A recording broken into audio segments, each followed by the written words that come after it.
जिसको भी हमारे न्यू वीडियोस के नोटिफिकेशंस नहीं आ रहे उन्हें सब्सक्राइब करने के बाद ये जो घंटी दिख रही उसको दबा दो, नोटिफिकेशन आ जाते। जो राजनाथ सिंह डिफेंस मिनिस्टर ने इंटरव्यू दिया जिसमें उन्होंने ये कहा कि वो कन्वर्जन हो रहा है और दूसरा कहा कि वो शादी के लिए कन्वर्जन के खिलाफ हैं। हम डिफेंस मिनिस्टर के इस इंटरव्यू का स्ट्रांग ऑब्जेक्शन लेते हैं उनके इस जुमले के ऊपर, इसलिए कि भारत का संविधान में किसी को भी इजाजत है कि वो अपना मजहब तब्दील करे,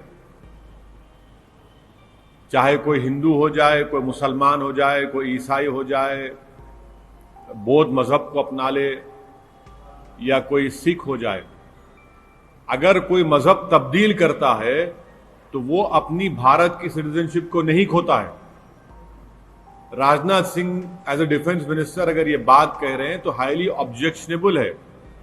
तो ये मोदी सरकार जो है ये अंकल आंटी की सरकार हो चुकी है कि आप ये नहीं करेंगे, आप मजहब नहीं तब्दील करेंगे, आप मोहब्बत अगर होती है तो शादी नहीं करेंगे, आप ये खाना नहीं खाएंगे, आप ये खाना पीनेंगे। तो ये मोदी सरकार जो है ये अंकल आंटी की सरकार हो चुकी है। कोई अगर अपना मजहब तब्दील करता है तो वो भारत की सिटीजनशिप को नहीं खोता है। तो राजनाथ सिंह साहब के इस बयान की हम इसको हाईली ऑब्जेक्शनेबल है। वो कॉन्स्टिट्यूशन के खिलाफ है, राइट फ्रीडम ऑफ रिलीजन के खिलाफ है, राइट टू लाइफ के खिलाफ है, राइट टू इक्वालिटी के खिलाफ है। ये खामखा ये बता रहे हैं कि कन्वर्जन, कितना कन्वर्जन हो रहा बताइए ना आप। अगर कोई कन्वर्ट होता भी है अपनी मर्जी से होता है तो उसको भारत की सिटीजनशिप तो नहीं खोता है ना, वो इंडिया का सिटीजन रहेगा। तो इसलिए मोदी सरकार जो है ये अंकल आंटी की सरकार हो चुकी है।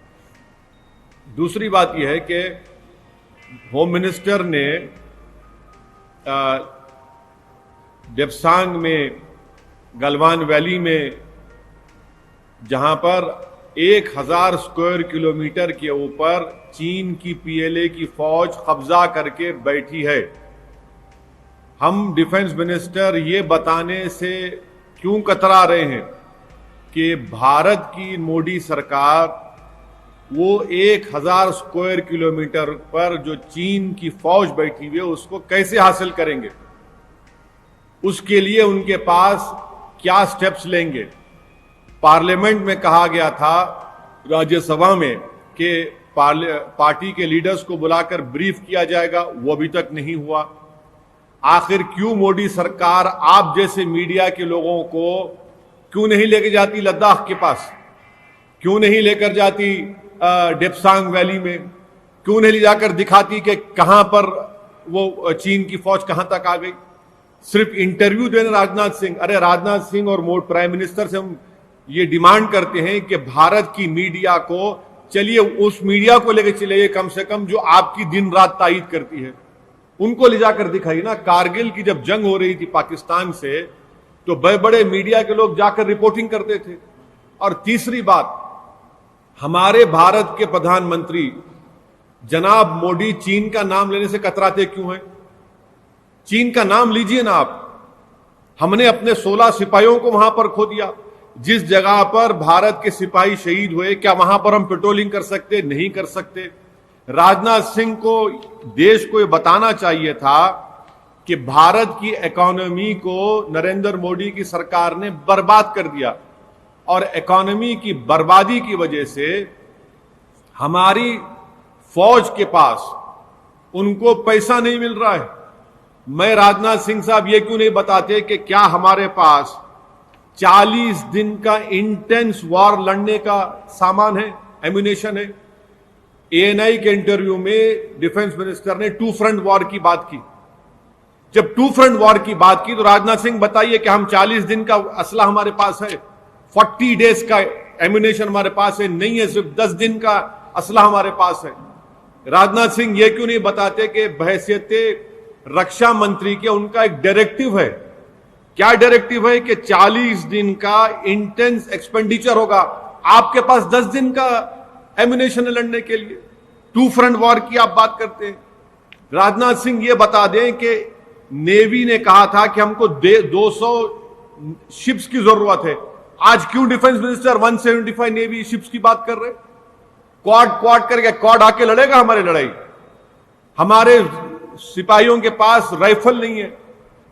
नरेंद्र मोदी ने अमेठी में जाकर AK-203 इस फैक्ट्री का इनॉग्रेट किया। भाई एक राइफल निकली क्या अमेठी से AK-203? बताइए, वो तक नहीं, इनके पास नहीं है।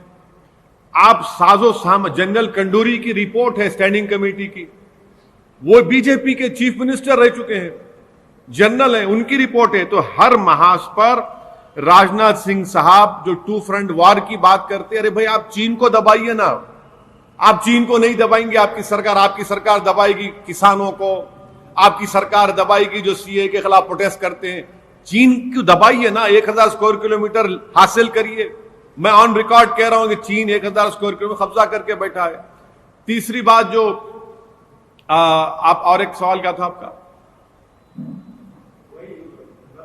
हाँ, लफ्जियात पे बोलिए।